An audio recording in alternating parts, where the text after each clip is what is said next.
And before today's video begins, ladies and gentlemen, a word from Simon Phoenix on the set of Demolition Man for those CCP spies, tourists, protesters, I don't know what the hell they were, who decided to make Brendan Kavanaugh's life an absolute misery. Oh yeah, of course, we got the Chinese here. Do you need to, I see, because Earthquake of 2010. Oh yeah. Excellent work, Commander. I had no doubt that our coalition would prove to be successful. Now, ladies and gents, prepare yourself. Prepare yourself for the cringiest video I am about to make. Honestly, when I saw these headlines yesterday, I thought to myself, this has got to be a joke, right? Tired of the MCU and pop culture disasters?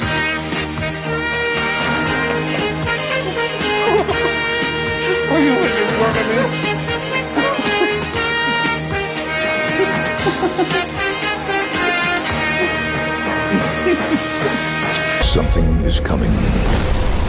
Something big. I'm coming for you, boy. I'm coming hard. I'm like getting the feeling of coming in the gym. I'm getting the feeling of coming at home. I'm getting the feeling. In the ass end of space, even aliens watch Jason King on. Why? I was called the F word every day. Jason Dumbass King on Kung Fu Hot Dog. Duke Nukem likes this guy. Help!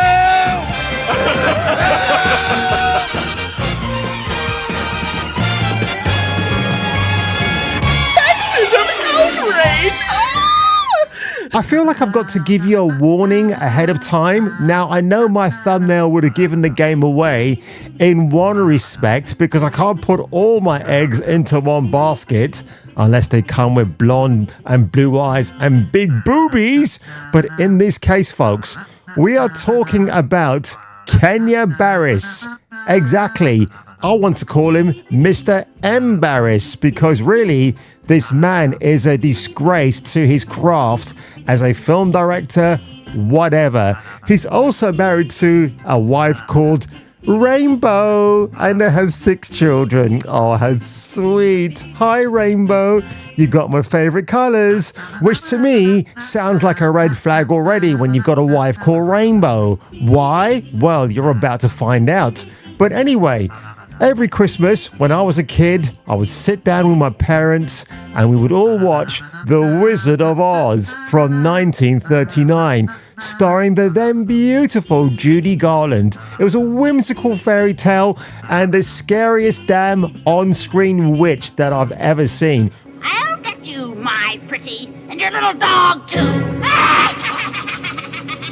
Great special effects for the time. You want films to liven you up, to give you a hope and glory that there's something out there more than just grim reality. But of course now, we are talking about 2024 Gen Z, DIE, you know what I'm talking about, Sweet Baby Inc. And I'll get back to them later on in this video. But oh my God, this is absolutely hilarious. So Mr. M. Barris, as I will call him throughout this video, is going to remake that beloved Christmas favorite, because you know what, I can't even actually finish off the punchline, because if you've watched my channel long enough, you know what the punchline is going to be. At this point, I would like to punch myself in the face several times. But on that one, folks, let's just go over to this video clip, which I pulled from the Jimmy Fallon show, the same Mr. JF, who has ever denied going to Lolita Island courtesy of Jeffrey Epstein. But this interview took place 1 year ago. It's already been massively downvoted, which is hilarious, because I guess people who watch this garbage feel the same way like I do. So let's have a listen to what Mr. Kenya M. Barris has to say for himself regarding his Wizard of Oz remake. And I was like, I want to do it with diverse characters, and I really want to sort of the character lives in Inglewood and something comes up and she ends up in Underhood. Oh, can somebody please give me a second season of Robin Hood from Canada? I'd rather sit through a second season of that than hearing what Inglewood then becomes Underwood, in the hood, under my red hood. Oh my God, it's insane, isn't it? Robin Hood, I sat through 8 episodes for you guys. I took all the woke bullets for you. And you know what? I came away still enjoying that show for being the absolute cringe fest that it was. It was a little ray of sunshine that I had in 2023. And Mr. Director X, please bring us season 2 so I can then make a follow-up video highlighting the worst moments of that first season.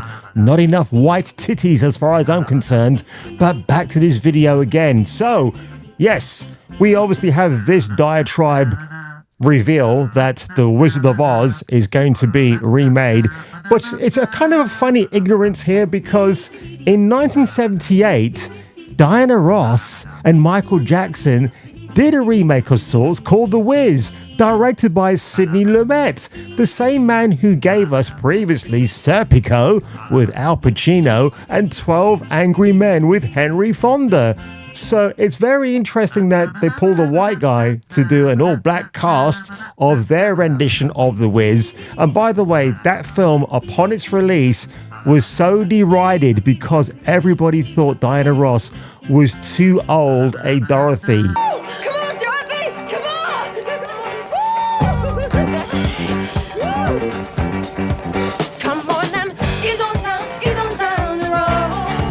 Diana Ross and her chicken legs. Meanwhile, Michael Jackson is trying to convince the whole world he's an absolutely golden thespian.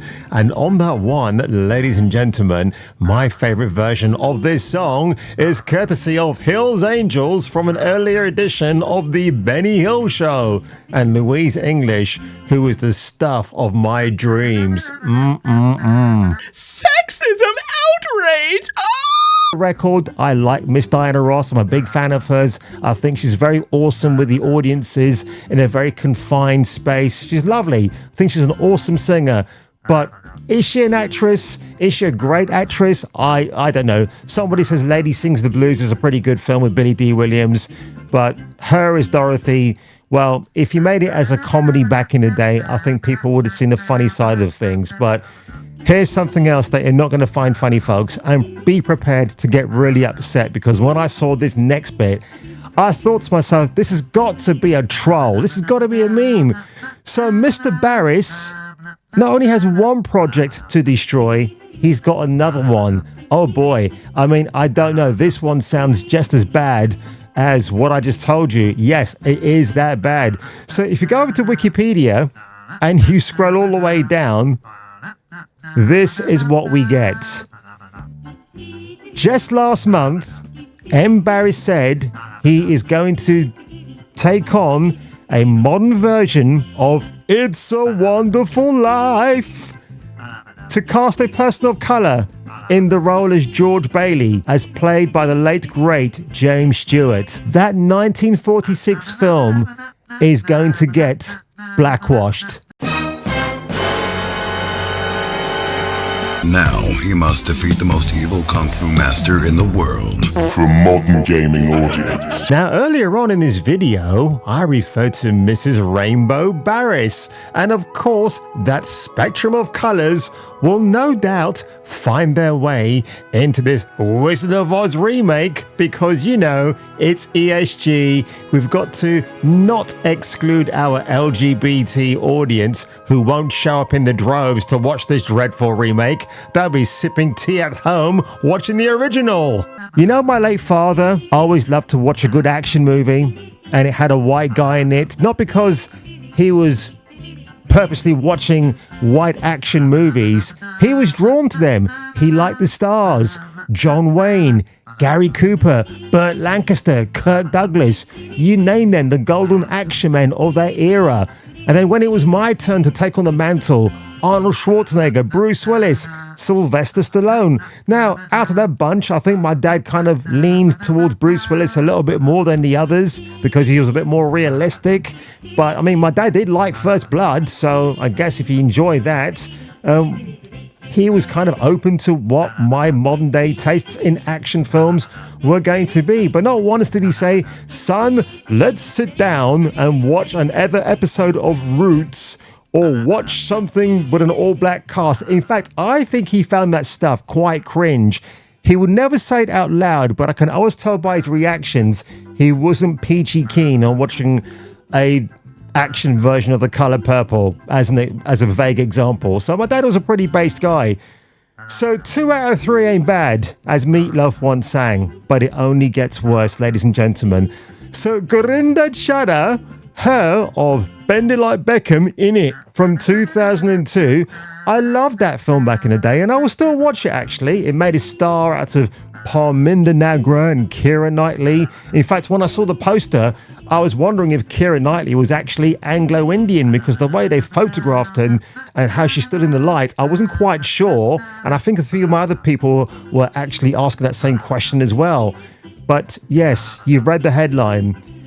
A Christmas Carol is going to be remade with an Indian man as a Tory voting, refugee-hating individual. Well, if you know what the current news is, I think that's kind of relevant. I think Rishi Sunak's Rwanda plan seems like a real thing at this stage, especially when he gets some moron who was given asylum not long after 2016 because he managed to fool some idiotic caseworker into convincing them that they are now a Christian after being a Muslim for all of their life. I mean, how ridiculous is that? And of course now, since the tables have turned, it's even more funnier because the guy's walking around town looking like a real-life version of Two-Face from Batman, and it serves him right. After me telling you that story, do you really think this Gurinder Chadha project is going to get off the ground? It's pretty hilarious, actually. In fact, if you read this interview, it gets so bad that our current UK Prime Minister, Mr. Rishi Sunak, said to Gurinder Chadha, please don't make me look bad. So already we're kind of getting that little hint that she might be basing her version of Scrooge on Rishi Sunak. So if the cast and actors got protruding ears, well, you pretty much know it's right on the nose. But what I find very interesting in this interview as well is that, well, okay, you've got an Indian Scrooge, whatever, but she's found it hard to sell the idea to a major film distributor because it's about money. Is the idea that good? I mean, she has got backing now, actually, which is, well, not surprising, actually, from a company called True Brit Entertainment, which in itself is an ironic title when you think about the landscape of Britain as it currently stands. Right now, I'm putting together an independent Christmas film set in London, very diverse, and it's been a real struggle for me to get that film off the ground, Chadha said, partly because the lead character is Indian, and I've always had that with the films I've made.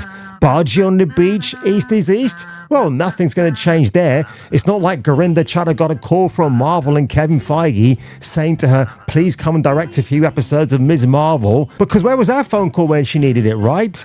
So honestly, folks, when I do see these type of things, what more can I actually say? Well, funny enough, just like the great Peter Falk as Columbo himself, I have one more thing to give on to you. So, you know the furore with Batman and his death in Suicide Squad Killed the Justice League, which I believe came out today. The video game is doing so badly in terms of people playing the game, hating it. Of course, people like Grace Randolph has her 10 cents to say about it, and I might make a video about that later on. But this guy, Memology 101 on Twitter X, published this article, and it's very interesting. On the left, you have the screenwriter of 2 of the Batman Arkham games, writer of the 90s Batman series, and the co-creator of Harley Quinn. I think he meant to say Quinn. And of course, that is the great Paul Dini. So I don't have to describe him to you. You can see for yourself. On the right, you have 2 writers of Suicide Squad Kill the Justice League, one of them being the CEO of Sweet Baby Inc. And I believe I mean, look at the sorry state of these two. I believe this lady on the right is the CEO of Baby Inc. Incorporated. If you don't know who they are the perpetrators who are called upon to go and make a game very, very woke. Basically, a video game that otherwise would have had the go-ahead to be its own thing, but at the last minute, you've got to ring up Sweet Baby Inc. and say, listen, we need some diversity, we need some sensitivity passages written. Can you do that for us, please? So in the end, you get things like Alan Wake 2, which then swaps out the white character, make her black, called Saga, and she's infuriating and boring as hell. And also Max Payne. Oh my God, Max Payne is being remade. And can you imagine what they're going to do with that? Max Payne 1 and 2, I dread to think if Sweet Baby Inc. are going to be called in to deal with that and absolutely destroy it. God of War Ragnarok, we have a race-swapped Angraboda. Why? Why are you placing a black man, or a black woman should I say, in an all-white Nordic world? It makes no sense. And she turned out to be one of the worst characters in the entire game because all she did was annoy the player in a game that was basically filled with a lot of cutscenes. So Sweet Baby Inc., and this is your talent pool of today, folks. That's right, shaven sides, a big blob of hair on top of a blob itself, and you only get what you pay for. The only people who are keeping the anti-woke stuff alive, I would say at this moment, is South Korea. And I might be making a video about that particular game, Stellar Blade, which is coming out very soon. So on that one, ladies and gentlemen, that was a bit of a mouthful today, wasn't it? I mean, your favorite films from childhood are about to be destroyed. What do I advise you to do? Go out onto the breach and get yourself a Blu-ray copy and keep it forever and ever. Amen. Because I tell you what, when these versions come out, nobody will pay for them. Nobody will go to the cinema. It's then that might be the time when Hollywood sits down and asks themselves the question, why is nobody buying our product anymore? Well, they just don't want to listen to the truth when it's being preached to them, do they? They just want to preach their own kind of truth, which is not the truth. And on that one, ladies and gentlemen, if you enjoyed this video today, make sure you give it a like. Make sure you tell your friends, family, cats and dogs who I am and what this channel is about. And if I were you and if you were me, you should come back for the next video.